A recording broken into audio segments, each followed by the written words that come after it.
കേരളത്തിൽ ആദ്യത്തെ ഫ്ലിപ്പ്ഡ് class room ഞങ്ങൾ കോഴിക്കോട് ഒരുക്കിയിട്ടുണ്ട്.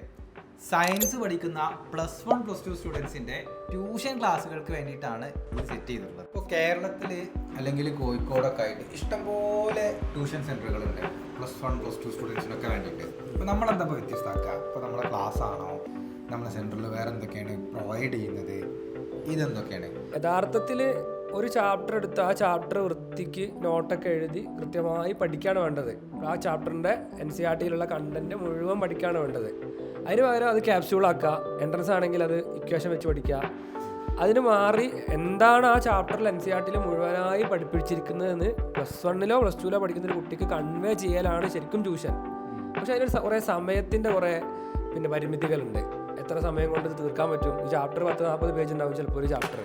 അപ്പോൾ അതിന് വേണ്ടിയിട്ടാണ് നമ്മുടെ ഫ്ലിപ്പ്ഡ് ക്ലാസ് റൂം മോഡൽ. ഈ ഒരു കാലഘട്ടത്തിൽ നിങ്ങൾക്ക് കണ്ടന്റുകൾ ഇഷ്ടം പോലെ ഉണ്ടാകും. കാരണം യൂട്യൂബ് ക്ലാസ്സുകളിലായിട്ടും അല്ലാതെയും ടീച്ചേഴ്സിൻ്റെ അടുത്തു നിന്നൊക്കെ കണ്ടന്റ് അല്ല ശരിക്ക് നിങ്ങളുടെ പ്രശ്നം. നിങ്ങൾക്കത് കൃത്യമായിട്ട് യൂട്ടിലൈസ് ചെയ്ത് നിങ്ങൾക്ക് വേണ്ട രൂപത്തിലേക്ക് ആക്കി മാറ്റി അതിൻ്റെ കൺസെപ്റ്റുകൾ മനസ്സിലാക്കുക, ആ ടോപ്പിക്ക് മനസ്സിലാക്കുക, ഈ സംഗതികൾ കയ്യിലെടുത്ത് കിട്ടുക എന്നുള്ളതാണ്. ഇതാണ് ഞങ്ങളെ ഫ്ലിപ്പ്ഡ് ക്ലാസ് റൂമുകൾ.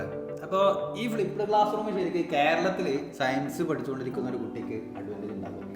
തീർച്ചയായിട്ടും ഉണ്ട്. കാരണം പണ്ട് CBSE ഒക്കെ പഠിക്കുന്ന കുട്ടികൾ മാത്രം ചെയ്തു നോക്കിയിരുന്ന ചോദ്യങ്ങളൊക്കെ ഇപ്പോൾ കേരള സിലബസിലെ കുട്ടികൾ ചെയ്തു നോക്കൽ നിർബന്ധമാണ്. കാരണം ആ രൂപത്തിൽ ക്വസ്റ്റ്യൻ വരുന്നുണ്ട്. അപ്പോൾ ആ കുട്ടി ആ ചാപ്റ്ററിൻ്റെ മുക്കും മൂലയും പഠിച്ചിരിക്കുന്നത് നിർബന്ധമാണ്. അല്ലാണ്ട് ഏതെങ്കിലും കുറച്ച് ഭാഗങ്ങൾ പഠിപ്പിച്ച ആ ചാപ്റ്റർ തീർന്നു, അല്ലെങ്കിൽ പണ്ട് എക്സാമുകൾക്ക് വന്ന ഭാഗങ്ങൾ പഠിപ്പിച്ച ആ ചാപ്റ്റർ തീർന്നു, ആ രൂപത്തിൽ ഇനി ക്ലാസ്സുകൾ മുന്നോട്ട് പോകാൻ പറ്റൂല എന്നാണ് എനിക്ക് തോന്നുന്നത്. അപ്പം ഒരുപാട് സമയം എടുത്ത് ആ ചാപ്റ്റർ തീർക്കേണ്ടി വരും. പക്ഷേ ആ സമയം നമുക്ക് ഫ്ലിപ്പ്ഡ് ക്ലാസ് റൂം വഴി മാനേജ് ചെയ്യാൻ പറ്റും. അപ്പോൾ കൺസെപ്റ്റ് ഓറിയൻറ്റഡ് ആയിട്ട് ഇരുന്ന് ചാപ്റ്ററുകൾ മനസ്സിലാക്കേണ്ട കാലഘട്ടത്തിലാണ് നിങ്ങളുള്ളത് എന്നുള്ളത് മനസ്സിലായിട്ടുണ്ടാകും. അപ്പോൾ അതിന് ഏറ്റവും അഡ്വാൻറ്റേജ് ആകുന്ന രൂപത്തിലാണ് നമ്മൾ ഈ ഫ്ലിപ്പ്ഡ് ക്ലാസ് റൂമും പിന്നെ അതേപോലെ തന്നെ ഇതിൻ്റെ അക്കാദമിക് സ്ട്രക്ചറും സജ്ജീകരിച്ചിട്ടുള്ളത്.